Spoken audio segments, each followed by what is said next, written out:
Hi everybody, welcome to Passing It On, a culinary legacy with real people and real meals. Talking about real, today I have with me Auntie Vanitha. In fact, I call her Annie. That's I've been calling her, addressing her for all my life. So Auntie Vanitha, Annie, thank you so much for coming onto the show. Thank you. Hello. Hi, hello. Annie, how many children do you have? I mean, I know Trevor. Everybody knows Trevor.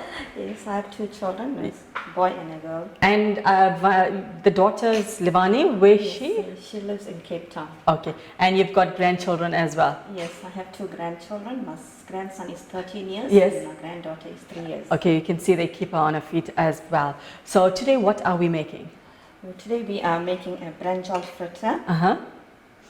And we make it with pea flour. Yes. But today we don't have pea flour. If you don't have pea flour at home, yes, it doesn't matter. If you got cake flour, and I will show you how to prepare the batter with the cake flour to make this brinjal fritter. So there's no need, guys, to actually go in and buy stuff. Whatever you have at home, you use it. No need to buy a bhaja mix and all that. So stay tuned for the ingredients.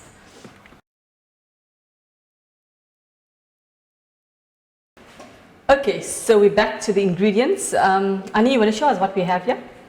Okay, here we have sunflower oil. Okay. We have a cake flour here. Okay. It's golden cloud, but you can use your brand. Whichever made you want. Okay. And we have here chili powder. Right. And we have here crushed jeera. This is whole jeera. Yes. I just fried a little bit and I crushed it. Okay. And here you have a brinjal. And from whose garden is that? And this brinjal is from Sister Reena's garden. So guys, she's economical. Interested in veggies. She has a vegetable garden. Okay. And then we have some salt. And we have some fine salt and we have some turmeric powder. Okay. So that's the ingredients for we're going to do a fritter, a brinjal fried fritter. Okay. So now we are at the preparation of the eggplant brinjal. So Annie, you want to show us how you're going to cut that? Okay. First of all, you wash the brinjal. Yeah. And you wipe it with a dishcloth. Okay. And then you take out the stem. Okay. So she's just going to take that out. And I know usually brinjal, as soon as you cut it, it starts to get discolored. You have a bowl of salt water. Okay. Because the brinjal doesn't turn brown. Okay, so I'm going to put some salt here in this water. Yes, very little salt, maybe about half a teaspoon. Is that fine? Yes. Okay. So we're going to put that there. Yeah. Then you slice the brinjal. To however not thick you want, thick, not very thin. Okay. Right? Depends on you. Yes. Okay. Okay, so you can see it's nicely sliced as well. You can actually smell the freshness of the brinjal. Yeah, I've seen before at someone's house they put turmeric into this water here. Yes, you can do that as well. You can. Okay. If you want, you can add some if you want. Okay. Now at the moment, you can add some. Okay, it's fine. We'll show the viewers this.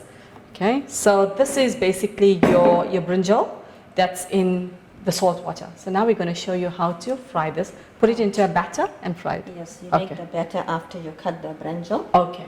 So we're going to show you how to make the batter, the cake flour. Okay, first you add just a little of salt into the water. Okay. Maybe about half a teaspoon or so. Okay. Depends how much of brinjal you are going to fry. Okay. And you add maybe about 1 teaspoon of chili powder. It depends on you though. Yeah. You know, how you want your batter. Hot, mild. So how much turmeric you're going to use? Then you can use like half a teaspoon turmeric powder. All right. Okay. Then you use half a teaspoon of jeera. Okay. That is if you don't have pea flour at home. Okay. So if you have pea flour, it's just straightforward. Just put water into the pea flour and you use that. So it's just going to mix that and you're going to add some jeera. Then you add a little jeera, maybe half a teaspoon. Okay. Depends on the quantity of brinjal you are going to fry. Okay. Then you add your cake. Must I have that for you? It's okay, it's fine. Okay. Just tell me when. If you have a whisk at home, you can use a whisk or you can use a fork. Okay. You must make a smooth batter. Smooth batter, okay. Yes. Does it have to be watery? No, like it must be a thick dripping dough. Okay. So Not too watery, not too thick. okay. Just right for coating the brinjal. Must I put more? Yeah. Can I use self-raising if I have at home? No, You haven't used? I haven't tried with self-raising. Yes. Self-raising is mostly like you know, they say gugula and yes, self-raising flour is mostly like for baking. Oh, okay, so you prefer your cake flour. Yes. Okay, it's each person's liking. As you can see, it's nicely done. It's got a nice texture to it as well. In fact, it looks like one of those the pea flour that you buy, bhajia flour. Yes. Yeah. So, Annie, if I wanted, can I add like onion, dhania to this batter as well? If you want, you can add like a crushed green chili. Yes. If you want it hot. Yeah. You know, some people like it spicy. Oh, okay, okay. And you can add Okay. dhania. Okay. You can add coriander seeds. Okay. You know, in the bhajia flour. Yes, yes, you get all those. Seeds, yes. And you get crushed chilies. Okay, so today we're just doing it simple, just your jeera seed.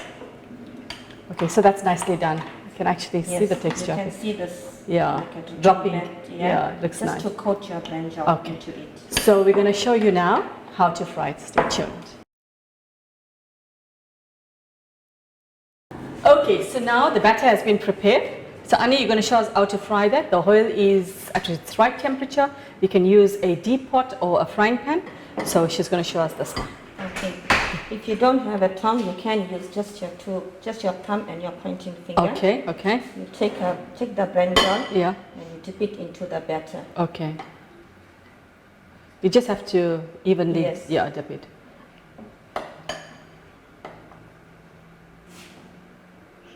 Okay, so you're going to put that. Okay, as you can see, you can get the smell of the batter. Looks nice in the frying pan as well.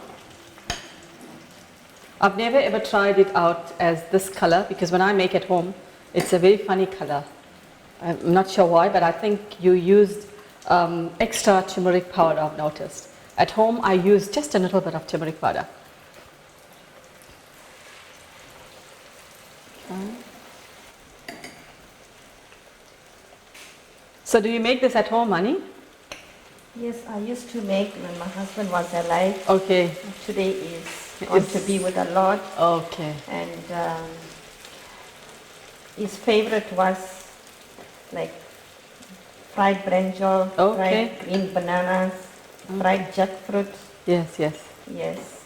And he was like a fitness freak because he should run and soccer and always on his toes. Okay. So we're just going to let that fry a bit and we'll come back to the pot. So we're back to the frying pan. As you can see, Annie, how you'll know if it's ready?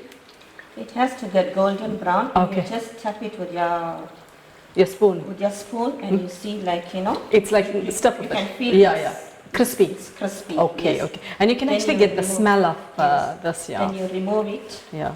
So guys, when you're harvesting your brinjal from the garden, take the softer one because it's more tasty as well. The more firmer one, it's got a lot of seed in it. So we just want to put that here. Yes, and you can plant this whenever you see a new moon. That's the best time to plant brinjal. So you plant it at that time. The seeds, I get the seeds from Checkstar, and it's the little sachets.